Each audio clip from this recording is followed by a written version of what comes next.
A paz do Senhor a todos os irmãos e irmãs que frequentam o canal da IADALP como ADALP e mais especificamente o programa EBD na Web.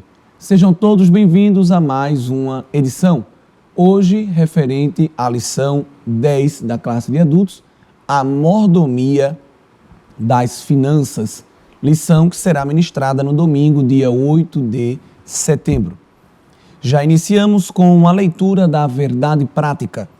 O cristão deve ser grato a Deus por suas finanças e lidar com o dinheiro com sabedoria, prudência, comedimento e amor. Convidamos você para a leitura bíblica em classe, retirada de dois textos bíblicos. Primeiramente, Eclesiastes, capítulo 5, versículos 10 e 11. O que amar o dinheiro nunca se fartará de dinheiro. E quem amar a abundância nunca se fartará da renda. Também isso é vaidade. Onde a fazenda se multiplica, aí se multiplicam também os que a comem. Que mais proveito, pois, tem os seus donos do que a verem com os seus olhos.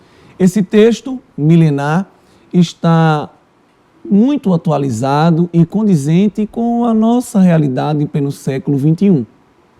Uma pessoa que ama, que busca desenfreadamente a riqueza, ela nunca se sente farta, pois é impossível que um homem, uma mulher, reúna em sua vida a totalidade de riqueza do mundo. Então, se você tem uma renda de R$1.000, você sonha com uma renda de R$10.000. Quando você a conquista, você sonha com uma de 100 mil. Depois, aqueles 100 mil já são pouco. Você diz, se eu pudesse ter 1 milhão. E quem tem 1 milhão já quer ter 100 milhões, e quem tem milhões quer ter bilhões. As pessoas nunca estão satisfeitas. E é isso que o pregador, o texto de Eclesiastes, quer nos mostrar. Que a pessoa que ama, que tem esse apego desordenado por bens materiais, ela nunca estará satisfeita, pois ela sempre pensará que está com pouco. O texto que diz que onde a fazenda se multiplicam também os que comem, mostra também uma relação de que quanto mais dinheiro você tem, mais você gasta. Não é? Então, uma pessoa que vivencia um grande aumento no seu salário, ela passará a assumir compromissos e, eventualmente, o dinheiro muitas vezes não sobra, pois, por exemplo, uma pessoa que tem mais dinheiro, ela vai querer comprar um melhor carro, uma melhor casa, e isso vai lhe render mais despesas. Um carro maior e melhor exige impostos mais altos, seguros mais altos. Uma casa maior exige empregados para a sua manutenção, a energia elétrica, mais gasto de água e por aí vai. Então, são exemplos práticos do dia a dia que mostram como esse texto ele está bem relacionado com o que nós vemos, de pessoas que sempre almejam o mais e parecem que sempre estão com o menos. É por isso que o cristão, chamado por Deus para administrar as suas finanças, deve estar atento que tudo aquilo que Deus coloca na nossa mão é dádiva, é dom de Deus, é bênção. O Senhor nos outorgou e nós não devemos estar nunca insatisfeitos, pois Deus não dá de menos e nem de mais. O Senhor dá a boa medida, recalcada, sacudida, transbordante e abundante, a medida que é necessária para que nós vivamos e vivamos bem. Tudo que vem de Deus é bom e é perfeito. Nós é que, ao utilizarmos de forma correta ou incorreta, podemos alterar a natureza dessa bênção. Pois a lição deixa bem claro que o problema não está na finança ou no dinheiro em si. O problema está no uso com o qual essa finança e esse dinheiro é administrado. Deus não vê a riqueza nem a pobreza fazendo, como podemos falar, acepção de pessoas, uma estratificação social onde os ricos são melhores e os pobres são piores. De nenhuma forma. A lição mostra que a bênção de Deus ela não está apenas ligada à visão monetária e financeira, pois nós sabemos que quando Deus abençoa um homem, o muito, na verdade, não é só o muito. Esse muito também pode ser pouco. Trocando em miúdos, uma pessoa pode ser assalariada, mas desde que possua a bênção de Deus, ela vive como se tivesse muito dinheiro. Não falta, ela não tem dificuldades, tem suas necessidades supridas e vive em paz. E por outro lado, uma pessoa que não tem a bênção de Deus pode ter os seus milhares e os seus milhões e viver com muitas dívidas, viver com, por exemplo, dívidas com agiotas, pode viver com dívidas no banco, cheque especial e tantas outras coisas desse tipo. E aí você observa que aquela pessoa que tem os seus milhões não dorme bem, não se alimenta bem, vive o dia todo pensando em como pagar as suas dívidas. Todo o dinheiro que entra, automaticamente sai. Então, evidentemente, aí não está a bênção de Deus. É importante chamar a atenção também que o problema não está no dinheiro em si. No próprio texto da leitura bíblica, retirado da primeira carta de Paulo a Timóteo, capítulo 6, versículos 6 ao 10. E o versículo 10, que é o nosso texto áureo. Porque o amor ao dinheiro é a raiz de toda espécie de males. E nessa cobiça, alguns se desviaram da fé e se traspassaram a si mesmos com muitas dores. 1 Timóteo, capítulo 6, versículo 10. Veja o início do versículo. Não se diz o dinheiro é a raiz dos males, mas o amor ao dinheiro. Esse apego desenfreado ao dinheiro é que justamente traz muitos malefícios à sociedade. Observem também que isso causa o desvio da fé de algumas pessoas e alguns problemas que sobrevêm na vida delas, não por causas fortuitas, mas como mesmo diz o texto, essas pessoas se traspassaram a si mesmas, ou seja, elas buscaram esses problemas justamente por causa dessa busca, desse apego desenfreado ao dinheiro. O objetivo geral da lição, então, é ressaltar que o cristão deve lidar com o dinheiro, com a riqueza, com sabedoria, prudência, comedimento e amor. Comedimento é aquela coisa do equilíbrio, da temperança, do domínio próprio, de saber dosar as medidas. E o amor está relacionado, obviamente, àquele amor fraternal. Não adianta ter muito se eu não estou disposto a partilhar. E quem tem muito, numa visão puramente evangélica, nós compreendemos através das palavras do Senhor Jesus que quem tem muito é realmente uma oportunidade que o Senhor lhe concede para partilhar, para dividir e viver na divisão, não a subtração, mas a bênção da multiplicação e da verdadeira prosperidade.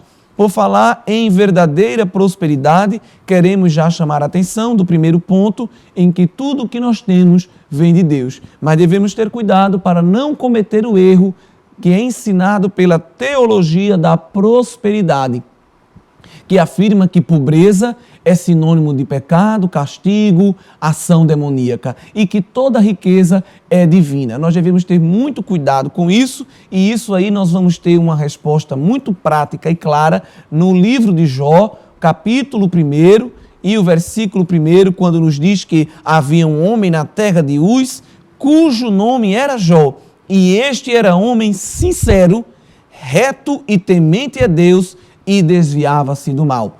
Jó não era pecador, era um verdadeiro homem de Deus. Mas nos versículos seguintes nós vamos observar que sobreveio sobre a vida de Jó uma grande e intensa pobreza, uma verdadeira miséria. Os seus próprios amigos pensaram que aquilo tudo adivinha do pecado de Jó, era castigo de Deus. Mas quando lemos os 42 capítulos desse livro, vemos que a teologia da prosperidade está errada. Pobreza não é sinônimo de castigo, pode sim ser uma provação divina, mas que Deus nos ama muito além daquilo que nós temos ou deixamos de ter. E obviamente que o segundo estágio de Jó na sua vida foi muito melhor do que o primeiro, pois Deus lhe restituiu tudo em dobro. Mas mesmo que o Senhor não lhe tivesse dado em dobro, ou mesmo que o Senhor não tivesse lhe restituído, nós vemos a bênção de Deus na vida de Jó, pois ele manteve uma comunhão estreita com o Senhor. Então, quando você ouvir alguém falando esse tipo de comentário, de que alguém, mesmo sendo crente, sofre privações financeiras, deve ser há alguma coisa de Deus lhe castigando, refute esta palavra, pois biblicamente nós não temos base para isso. Devemos reconhecer, claro, que todas as bênçãos vêm da mão de Deus. E então, se olharmos também para uma pessoa rica, os milionários do mundo, por exemplo, então todos eles são verdadeiramente abençoados? Não necessariamente, pois muitos homens ímpios são milionários, bilionários, por pura permissão de Deus. Claro, advém também muitas vezes essa riqueza do trabalho, nem sempre é por ações ilícitas, mas muita gente enricou por causa de muito trabalho. Isso tudo é permissível, pois o trabalhador é digno do seu salário, e isso é relação de causa e consequência. Mas não necessariamente por aquele homem ser milionário, bilionário, ele é abençoado, pois a bênção de Deus é algo muito maior do que as riquezas. E um exemplo disso, ao contrário do que nós vemos em Jó, está lá em Apocalipse, capítulo 3 e o versículo 17, a carta escrita à igreja em Laodiceia. Como dizes, rico sou e estou enriquecido e de nada tenho falta. E não sabes que és um desgraçado, miserável, pobre, cego e nu. Então veja que coisa interessante. A igreja de Laodiceia era uma igreja financeiramente rica, riquíssima, se autoafirmava assim, mas para o Senhor era uma igreja pobre, era uma igreja paupérrima. E que palavras fortes que o Senhor utiliza para descrever a situação espiritual da igreja de Laodiceia. Então, há muitos que são materialmente ricos, mas espiritualmente miseráveis. E há outros que são materialmente pobres, miseráveis e espiritualmente ricos. Nós devemos saber que as pessoas não devem ser rotuladas simplesmente pelo que elas possuem, e isso a lição vai deixar muito bem claro. Como é que deve ser esse uso, então, do dinheiro, da finança que Deus me deu? Seja ele muito ou seja ele pouco, nós sabemos que tudo que nós temos vem do Senhor, não é? A própria oração dominical lá do Pai Nosso diz: o pão nosso de cada dia nos dai hoje. Então, nós sabemos que o básico da nossa sobrevivência vem de Deus. Quanto mais as demais coisas supérfluas que são adquiridas ao longo do nosso dia a dia de trabalho. Nós entendemos também que do Senhor é a terra e a sua plenitude. Então, independente se o que temos vem da agricultura, vem da pecuária, vem do mundo mineral, independente, tudo vem do Senhor. Toda boa dádiva, todo dom perfeito procede do Pai das luzes, onde não há mudança e nem sombra de variação. Mas quando isso chega na minha mão, como resultado do meu trabalho, deve ser utilizado de forma edificante. O comentarista da lição diz que trabalho honesto é todo tipo de atividade que sustenta e dignifica o ser humano. Na cosmovisão judaica, a riqueza vinha associada com o trabalho. O trabalho não era visto como depreciante, como pesaroso, como algo feito apenas pela camada mais baixa da sociedade. Não. No Novo Testamento, a igreja é inserida muitas vezes num contexto helenístico e grego. Para o povo grego, trabalho braçal, trabalho servil era humilhante, era coisa para escravo, para estrangeiro. Tanto que a maior parte da população era escrava e havia um pequeno grupo, que era aquele grupo da elite, que não trabalhava, passava o dia somente filosofando, conversando, frequentando os esportes, enquanto a massa trabalhava, porque para eles trabalho era humilhação. Mas na visão bíblica, o trabalho é responsabilidade do homem e é a porta de entrada para a bênção de Deus. Então, todo trabalho digno e honroso que o homem faz, lhe compete também o salário, a recompensa, a retribuição. Uma pessoa que trabalha todo mês, ao receber o seu salário, ele está fazendo isso de forma digna também ele deve usufruí-la. Então, há pessoas que compram roupas, vão a restaurantes, fazem uma viagem, cada um vai utilizar da melhor forma, mas sem exageros, sem excessos, não é? Claro que tudo com equilíbrio, como a palavra nos ensina.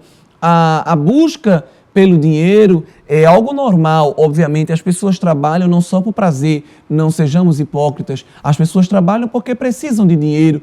Praticamente tudo hoje envolve dinheiro. Então, as pessoas precisam ter como se locomover, como se vestir, como se alimentar, como se abrigar. e tantas outras situações que envolvem o mundo financeiro. Mas devemos ter cuidado, porque muitas pessoas não se satisfazem apenas com o seu salário, querem ter um modo de vida que é imposto pela mídia. A mídia hoje insere padrões de vida considerados perfeitos, embora muitas vezes não são, e as pessoas são levadas e motivadas a buscar aquele padrão de vida e de forma incansável trabalham, às vezes fazem hora extra e não dormem bem, não se alimentam bem. E o que é que vai acontecer? Elas talvez até vão enricar, mas depois que o dinheiro chegar, a saúde vai embora. E aí não tem mais um corpo nem físico, nem mental, para poder usufruir aquela riqueza que angariou. Então, de que adianta? É como diz o texto em Eclesiastes, tudo é vaidade. Nós sabemos que essa palavra vaidade significa tudo é passageiro, tudo é efêmero, tudo é transitório. Então, de que adianta juntar tanto tesouro se no final a gente vai, obviamente, passar para um plano espiritual onde nada se levará. É o que está muito bem escrito e explícito pelo apóstolo no versículo 7 da leitura bíblica do texto escrito em 1 Timóteo. Porque nada trouxemos para este mundo e manifesto é que nada podemos levar dele. E no espaço de vida, de uma expectativa de vida humana em torno de 70 anos, que é muito rápido, se junta tanta coisa e depois, obviamente, nada se levará. Então, não adianta também se desesperar para ter tanta coisa. É trabalhar, ter a sua vida financeira regrada e equilibrada, desfrutar do seu trabalho e viver bem, sem desespero e sem agonias. E aí, o segundo ponto nos diz que nós devemos ter cuidado para não passar a buscar formas de angariar recursos ilícitas, como jogo de bingo, de cassino, loterias e até mesmo crimes, pessoas que trabalham em instituições financeiras e fazem desvios porque não se satisfazem com os seus salários. Devemos ter cuidado com tudo isso, pois há um texto muito forte lá no livro de Provérbios, capítulo 28 e o versículo 20, que mostra o final dessas pessoas. E a Bíblia, ela não falha. O homem fiel abundará em bênçãos, mas o que se apressa a enriquecer não ficará sem castigo.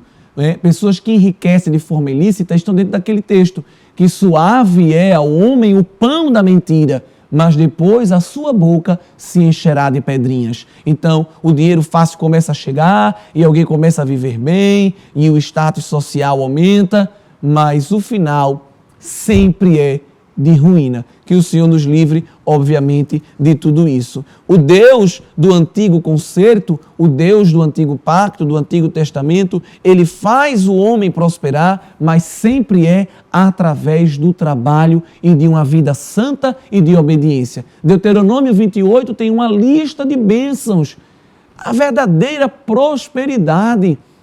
Deus abençoando o homem dentro de casa, no meio da família, abençoando os animais, abençoando a lavoura daquele homem. Mas nós vamos observar que a essência daquela prosperidade não está em bingos, em cassinos, em sorte, em ser esperto no meio social, não. Mas é em levar uma vida de santidade e obediência e de trabalho justo e digno.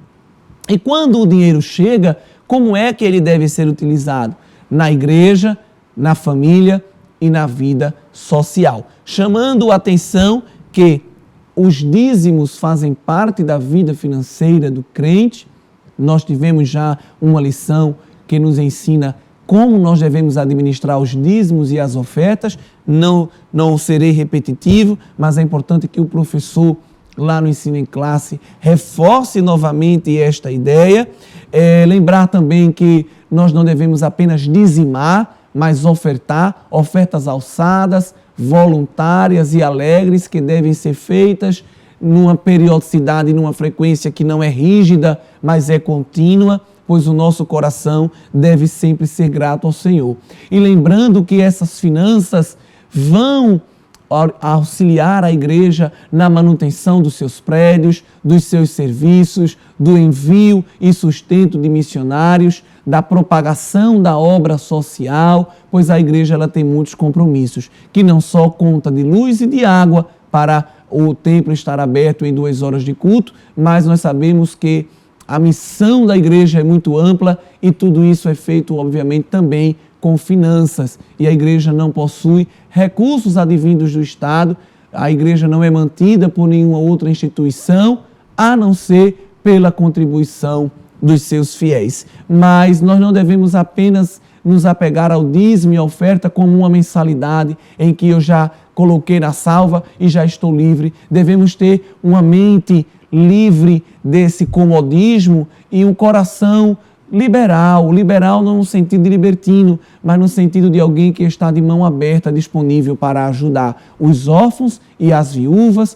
os estrangeiros, os imigrantes, os desabrigados e tudo mais que acontece em nossa sociedade hoje, que se põe como um grande desafio. Porque tem pessoas que dão seu dízimo, mas quando surge a necessidade de ajudar um irmão na congregação, elas dizem: mas eu já dei meu dízimo esse mês. É uma pessoa mesquinha, é uma pessoa espiritualmente pobre, pois aquele que vê o dízimo como uma mensalidade, essa pessoa está tendo uma oportunidade muito grande de reconhecer a bênção de Deus em sua vida. E quem semeia pouco, pouco colherá, já não diz o texto bíblico. Na sociedade civil, nós também devemos utilizar o nosso dinheiro com cuidado, evitando extremos. Ninguém deve gastar mais do que ganha. Não se deve ninguém viver uma vida de aparência.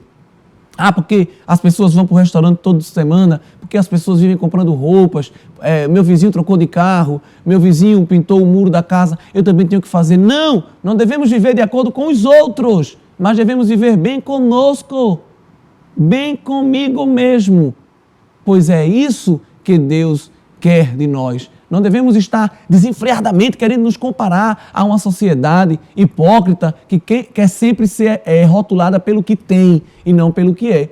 Devemos viver em paz com aquilo que o Senhor tem nos outorgado.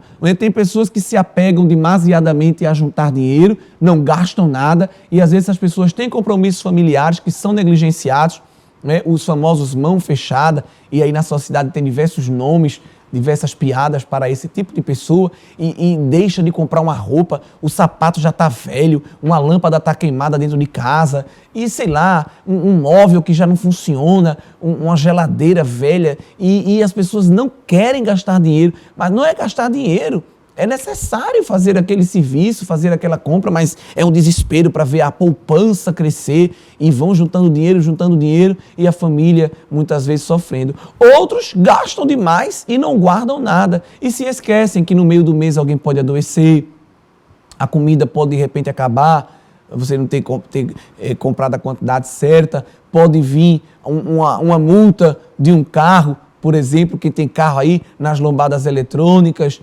Muitas coisas que podem acontecer. Às vezes você tem um cachorro em casa, o cachorro adoece e tem que levar para um veterinário.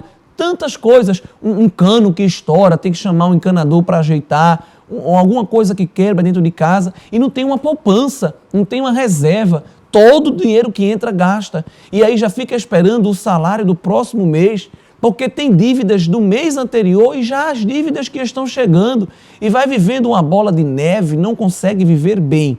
Então nós devemos buscar o equilíbrio com a nossa vida financeira entre o receber e entre o gastar para ter o controle da renda. A lição também chama atenção para não ficarmos por fiador e nem por agiotas, que são aquelas pessoas que emprestam dinheiro com juros.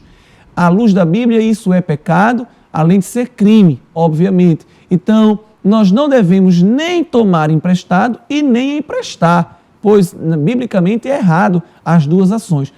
Eu não empresto com juros, mas eu tomo emprestado porque eu estou com o nome sujo, não posso ir num banco, não posso pedir a ninguém para me ajudar. Irmãos, geralmente essas pessoas, elas pedem o dinheiro, elas pedem o empréstimo para pagar dívidas, mas elas são tão desorganizadas que depois que elas pagam todas aquelas dívidas, elas já estão completamente endividadas novamente.